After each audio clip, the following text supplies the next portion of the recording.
Thank you for watching Hidden Hand. Today I'm going to do some light reading on the information of Operation Mockingbird.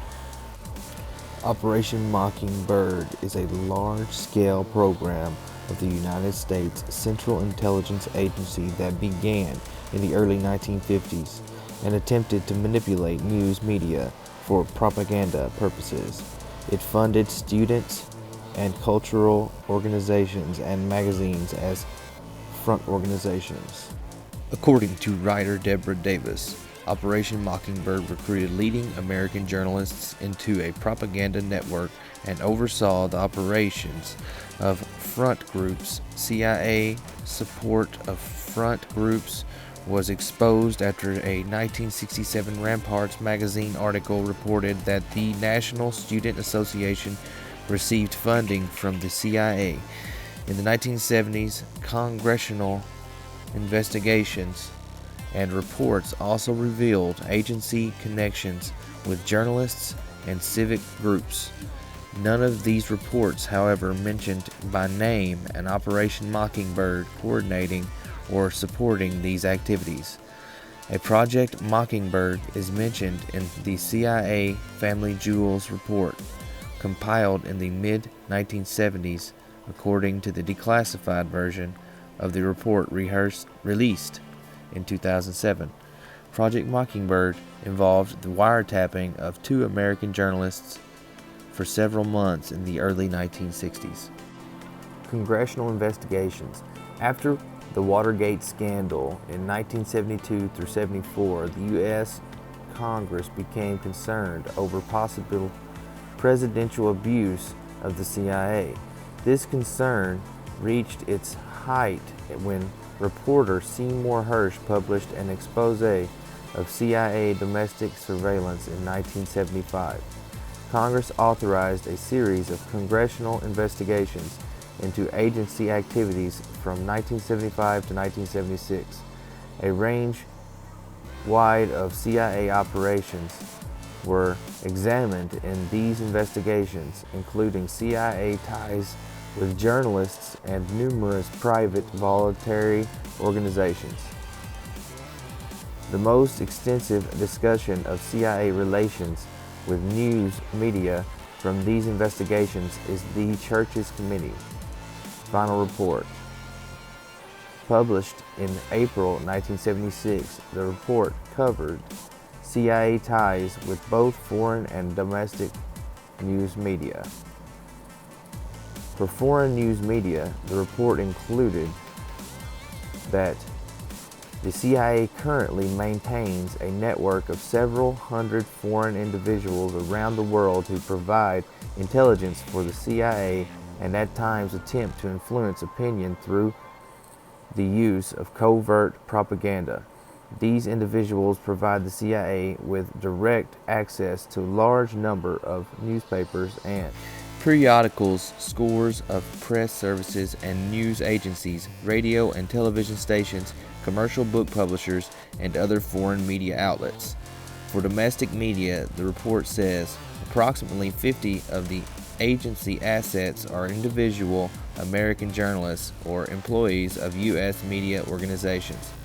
Of these, fewer than half are accredited by U.S. media organizations. The remaining individuals are non-accredited freelance contributors and media representatives abroad. More than a dozen United States news organizations and commercial publishing houses formerly provided cover for CIA agents abroad.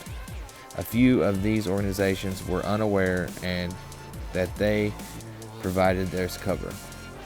The CIA's response to the inquiries by the Senate.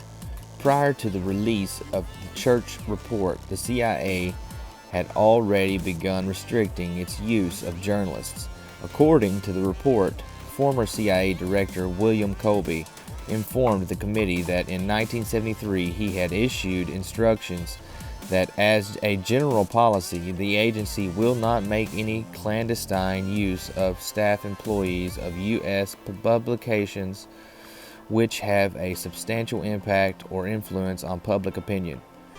In February 1976, Director George H.W. Bush announced an even more restrictive policy. Effective immediately, CIA will not enter into any paid or contractual relationship with any full-time or part-time news or correspondent accredited by any U.S. news service, newspaper, periodical, radio, or television network or station. By the time the Church Committee report was completed, all CIA contacts with accredited journalists had been dropped.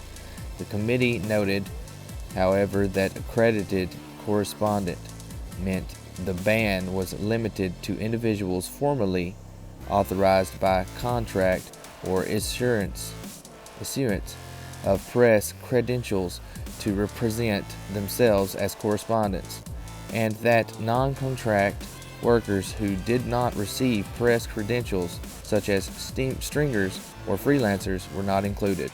We're going to finish this off with a little bit of the history of Operation Mockingbird. In the early years of the Cold War, efforts were made by the governments of the Soviet Union and the United States to use media companies to influence public opinion internationally. Reporter Deborah Davis claimed in her 1979 biography of Catherine Graham, owner of the Washington Post, Catherine the Great, that the CIA ran an Operation Mockingbird during this time. Davis claimed that the International Organization of Journalists was created as a communist front organization and received money from Moscow and controlled reporters on every major newspaper in Europe, disseminating stories that promoted the communist cause. Davis claimed that Frank Wisner, director of the Office of Policy Coordination, a covert operations unit created in 1948 by the United States National Security Council, had created Operation Mockingbird in response to the International Organization of Journalists, recruiting Phil Graham from the Washington Post to run the project within the industry. According to Davis, by the early 1950s, Wisner owned respected members of the New York Times, Newsweek, CBS, and other communications vehicles. Davis claimed that after Cord Meyer joined the CIA in 1951, he became Operation Mockingbird's principal operative. In a 1977 Rolling Stone magazine article, the CIA and the media reporter Carl Bernstein wrote that in '53, CIA Director Allen Dulles oversaw the media network, which had major influence over 25 newspapers and wire agencies. Its usual modus operandi was to place reports developed from CIA-provided intelligence with cooperating or unwitting reporters. Those reporters could be repeated or cited by the recipient reporters and would then in turn be cited throughout the media wire services. These networks were run by people with well-known liberal but pro-American big business and anti-Soviet views, such as William S. Paley, CBS, Henry Lucy, Time and Life, Arthur Hayes Sulzberger, The New York Times, Alfred Friendly, managing editor of the Washington Post, Jerry O'Leary, the Washington Star, Hal Hendricks, Miami News, Barry Bingham Sr., Louisville Courier-Journal, James S. Copley News Services, and Joseph Harrison, the Christian Science Monitor.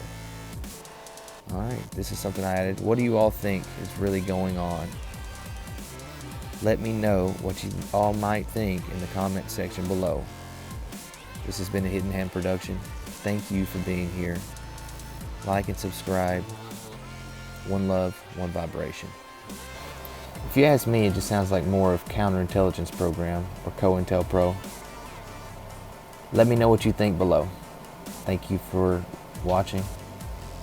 I'll see you next time. Be good to one another. One love, one vibration. Thank you for watching Hidden Hand.